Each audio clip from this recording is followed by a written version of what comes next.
हवा और बरसती ठंड। एक बार की बात है, माधवपुर गांव में गोपी नाम का एक किसान रहता था। गोपी बहुत ही मेहनती था। उसकी पत्नी राधिका भी गोपी की तरह मेहनती थी। सुबह जब गोपी ठंड में अपने खेत में काम करने जाता था तो राधिका गोपी के लिए सुबह का नाश्ता और दोपहर का खाना दोनों तैयार कर देती थी। गोपी अमीर तो नहीं था, लेकिन अपनी कमाई से अपने घर का खर्च और अपने दोनों बच्चों राहुल और सोनी की पढ़ाई में भी कोई कमी नहीं आने देता था। एक दिन, राधिका, ओ राधिका, मैं खेत जा रहा हूँ। अरे जी, रुकिए, खाना तो लेते जाइए। हाँ हाँ, लाओ भाई लाओ, ये भी जरूरी है। एक बात कहूँ जी? बोलो, क्या बात है? ठंड आ गई है, थोड़ा देर से खेत जाया करो। पहले की बात कुछ और थी, कहीं ठंड लग गई तो लेने के देने पड़ जाएंगे। अरे भाग्यवान, तुम ऐसा क्यों सोचती हो? भगवान श्री कृष्ण भी कहते थे कि जिसे सूरज जगाता है वो जिंदगी में कुछ नहीं करता, और जो सूरज को जगाता है वही जिंदगी में कामयाब इंसान बनता है। मैं सुबह उठने से मना थोड़ी कर रही हूँ। गांव के बाकी लोगों को देखो, वो भी इंसान हैं, उनके भी खेत हैं, लेकिन वो थोड़ा धूप निकलने के बाद अपने अपने काम पर जाते हैं। आपकी तरह नींद में ही काम करने नहीं निकल जाते। सुबह सुबह मुझे तुमसे नहीं लड़ना भाई, अपना दिन खराब नहीं करना है मुझे। लाओ, मेरी कुल्हाड़ी तख्ती पर रखी है, उसे ले आओ। गोपी अपनी कुल्हाड़ी उठाता है और मस्त होकर अपने खेत की ओर चल देता है। काम सही चल रहा था, आमदनी भी ठीक थी, लेकिन एक रात ठंड बहुत जोर की थी। लोग घरों में ही कांप रहे थे। तभी, बाबा, आपने जादू देखा है? जादू? वो क्या होता है? बाबा, स्कूल की तरफ से सबको जादू देखने के लिए ले जा रहे हैं। मैं और गौरी दोनों जाएं क्या? कोई जादू वादू देखने नहीं जाना होगा। एक तो उतनी कमाई नहीं, स्कूल की फीस, तो ये कॉपी नहीं चलेगी, वो कपड़े नहीं चलेंगे, और साल में एक बार स्कूल वाले अपनी झोली खोलकर बैठ जाते हैं। कक्षा बदलने के भी पैसे लेते हैं ये लोग। अरे अभी तो बच्चों की उम्र है राधिका, अब जमाना बदल गया है। बच्चों को जमाने के साथ कदम से कदम मिलाकर चलना होता है। जाने दो उन्हें। वैसे भी भगवान की कृपा से सब कुछ अच्छा तो चल ही रहा है। बच्चों, कल मैं जब फसल काट कर शहर में बेच आऊंगा तो तुम्हें पैसे दे दूंगा। फिर तुम लोग आकर बताना कि तुम लोगों ने वहाँ क्या क्या सीखा। इतना कहकर गोपी मुस्कुराया और खिड़की के बाहर झरती ठंडी हवाओं को महसूस करने लगा। उसके चेहरे पर सर्दी की ठिठुरन के साथ साथ मेहनत और उम्मीद की चमक भी थी। जादूगर की हामी सुनकर गौरी और चीकू दोनों ही बहुत खुश हुए और सो गए। रात भर ठंडी हवा का तूफान चला। सुबह जल्दी उठकर रोज की तरह गोपी अपना खाना बांध ही रहा था कि तभी, अरे गोपी भैया, ओ गोपी भैया! अरे हरिया, तू इतनी सुबह सुबह क्या बात है? भैया, गजब हो गया। मेरी आज जल्दी नींद खुल गई तो मैंने सोचा चलो अपने खेत की ओर चला जाऊं, लेकिन लेकिन लेकिन क्या? तुम रो क्यों रहे हो भाई? क्या बात हो गई, बताओ। वहां जाकर देखा तो पूरे खेत पर बर्फ गिरी पड़ी है भैया। मेरी पूरी मेहनत बेकार चली गई, मैं तो बर्बाद हो गया भैया। हरिया रोते रोते अपने घर की ओर जाने लगा। गोपी के माथे पर भी सैकन आने लगी।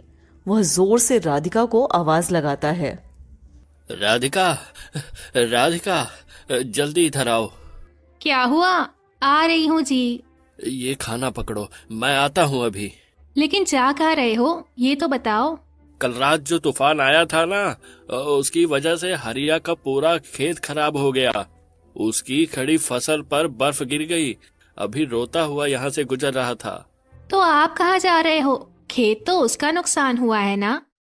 तभी वहां से 2-4 लोग चिल्लाते हुए भागे, अरे हरिया का खेत पूरा बर्बाद हो गया। कहीं हमारे खेत पर तो ऐसा नहीं हुआ भाइयों। जल्दी चलकर देखते हैं, चलो चलो। तुम ये खाना पकड़ो, मैं भी जाकर हमारा खेत देख कर आता हूँ।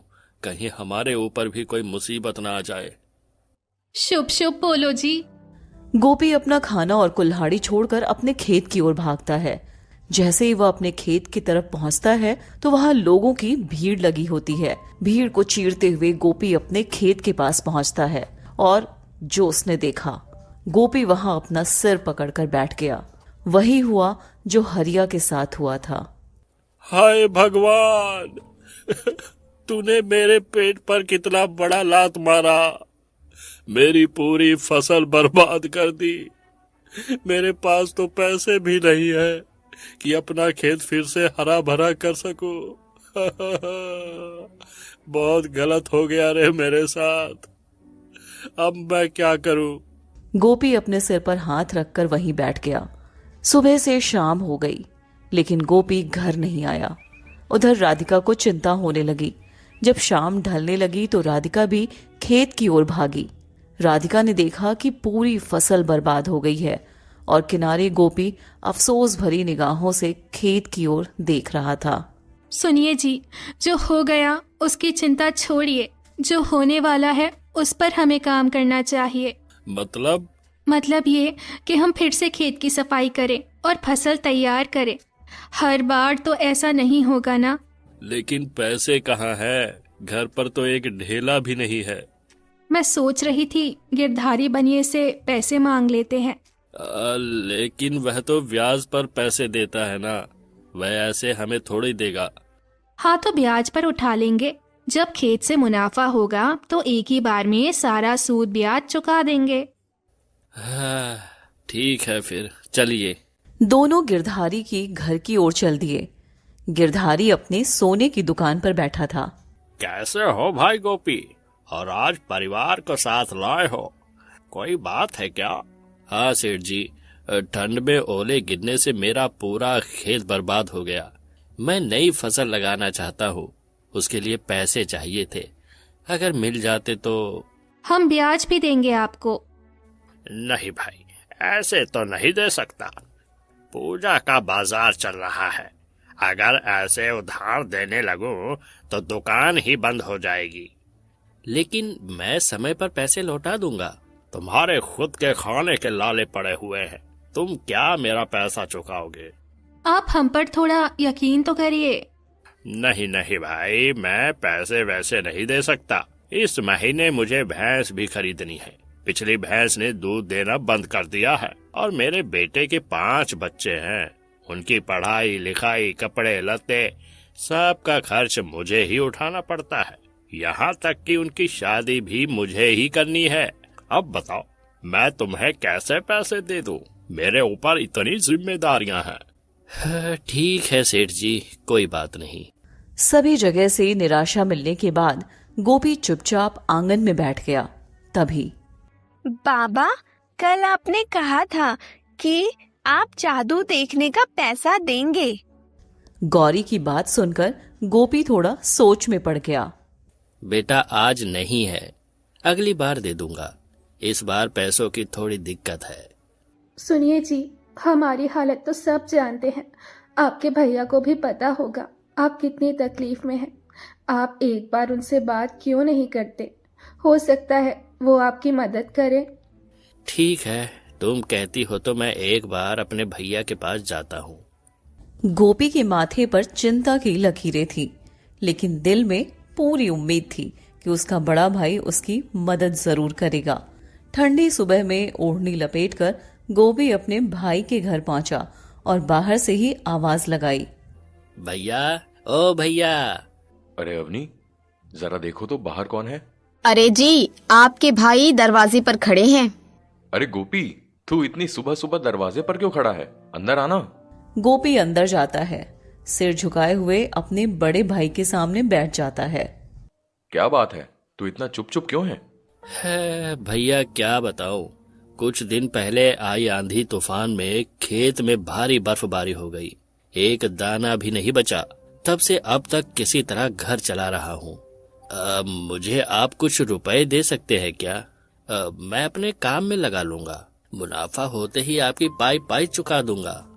ओ, तो देवर जी को पैसे चाहिए, इसीलिए इतनी सुबह सुबह यहाँ की याद आ गई। ऐसे तो कभी आते नहीं हो, हम जिंदा हैं या मर गए ये पूछने नहीं आते। अब खुद मुसीबत में आए तो भाई याद आया है। अरे कैसी बातें कर रही हो भाभी, पूरा गांव जानता है कि आप लोगों को पैसे की कोई दिक्कत नहीं है। आपका बड़ा व्यापार है, आप लोग तो हमेशा खुश दिखते हैं। कई बार मैंने आप दोनों को गांव में भी देखा। आस पड़ोस से हमेशा आपके बारे में पूछता था।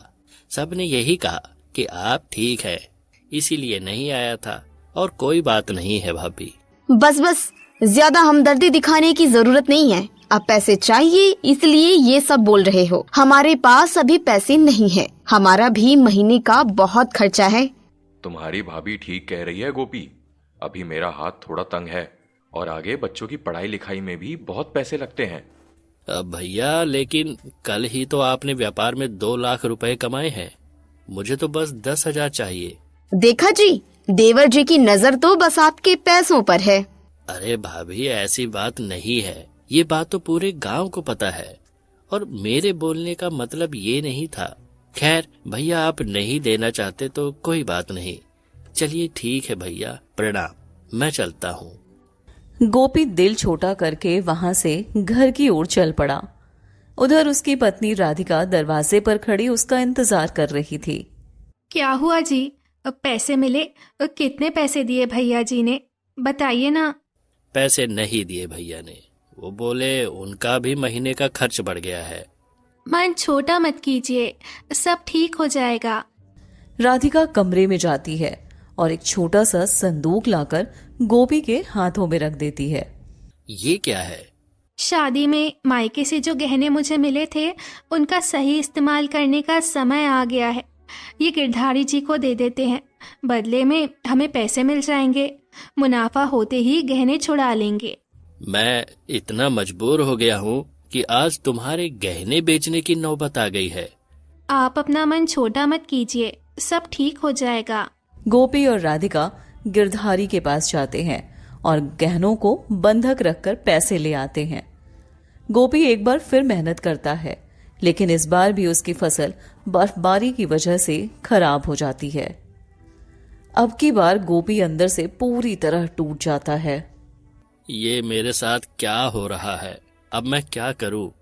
अब तो हमारे पास पैसे भी नहीं है।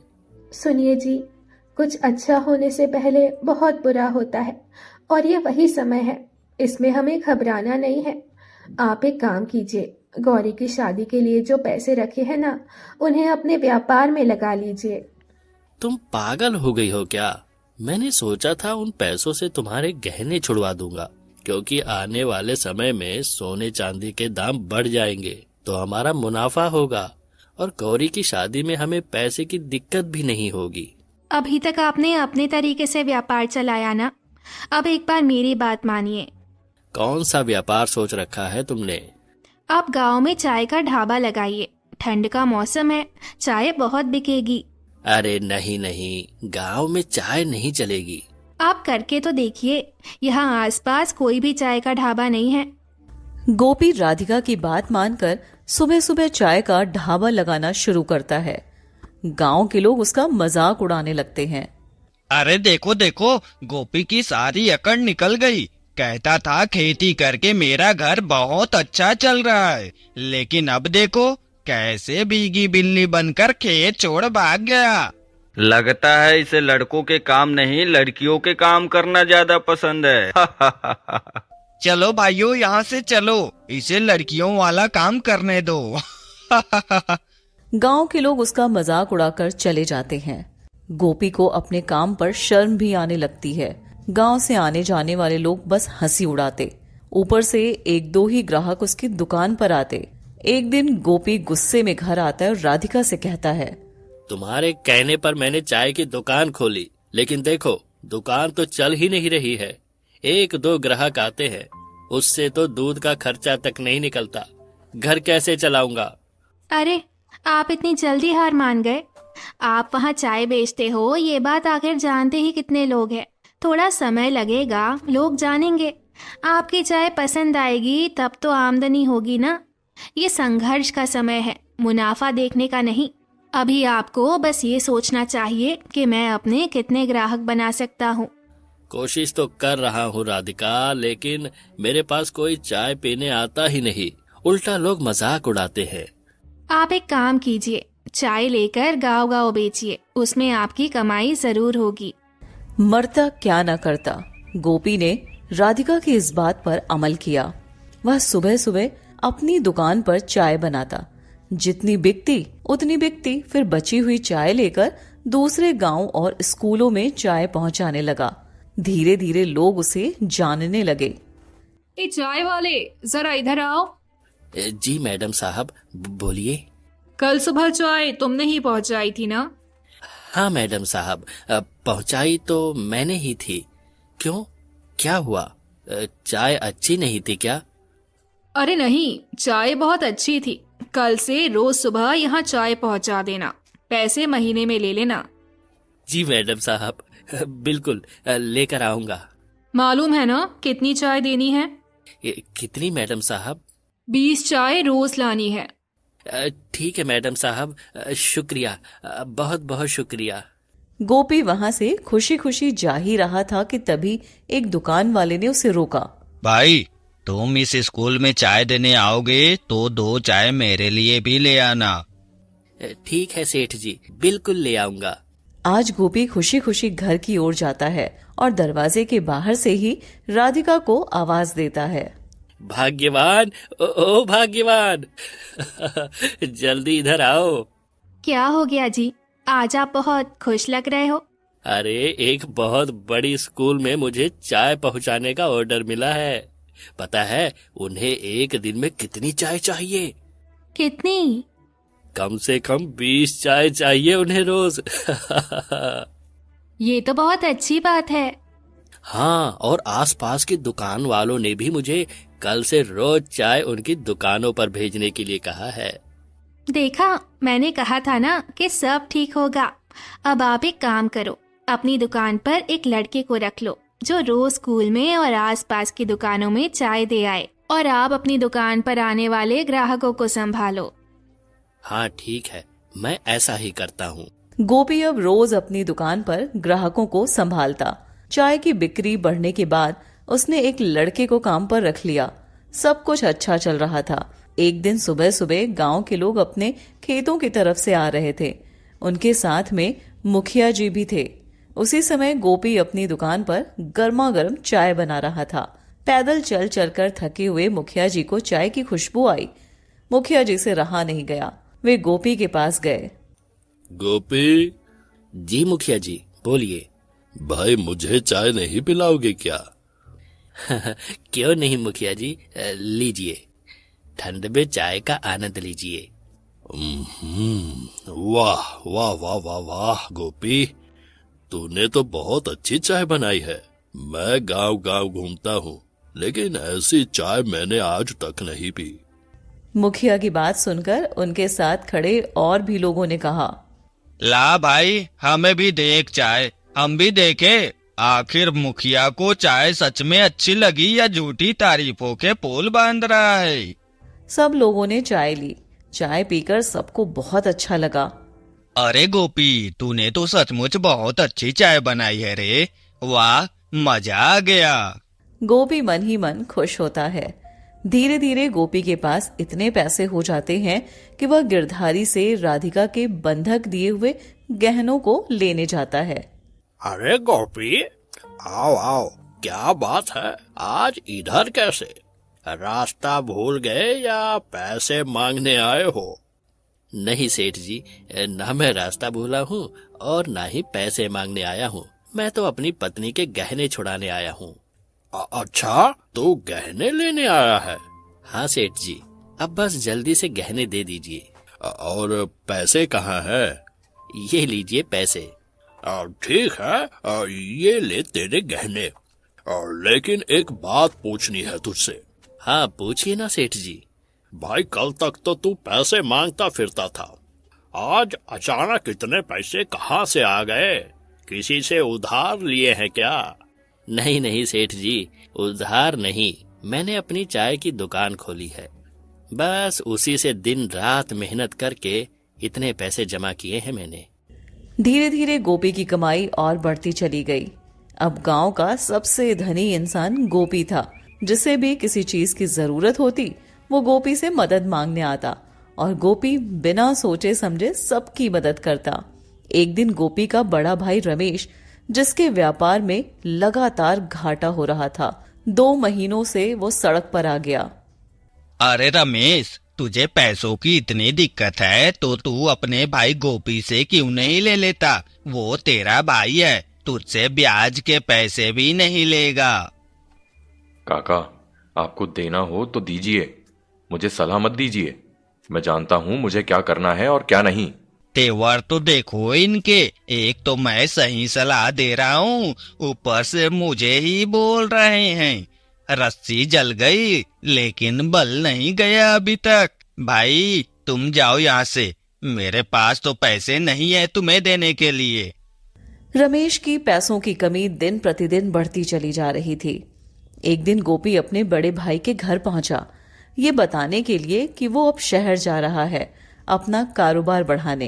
भैया, भैया, भाभी, अरे कोई घर पे नहीं है क्या? घर से जमींदार निकलता है। कौन है भाई, क्यों चिल्ला रहे हो? कौन हो तुम? आप कौन है? मेरे भैया को बुलाइए, मैं रमेश का छोटा भाई हूँ, गोपी। अच्छा रमेश, उसने तो 1 महीने पहले मुझे घर बेच दिया और पता नहीं कहाँ चला गया। गरीबी होती ही ऐसी चीज है, एक समय पर क्या शानो शौकत थी और अब देखो दर दर की ठोकरें खा रहा है। जमींदार की बात सुनकर गोपी के होश उड़ गए। वो अपने भाई को हर जगह खोजता है। थोड़ी दूर जाने के बाद गोपी देखता है कि रमेश के कंधों पर 50 किलो बोरी है और पीछे से एक आदमी उसे डांट रहा है। गोपी रमेश के कंधों से बोरी हटाता है और कहता है, भैया, ये सब क्या हुआ? कैसे हुआ? आपने एक बार भी मुझे बताया नहीं। गोपी मेरे भाई, तेरे जाने के बाद किस्मत ही रूठ गई रे, मुझे माफ कर दे गोपी।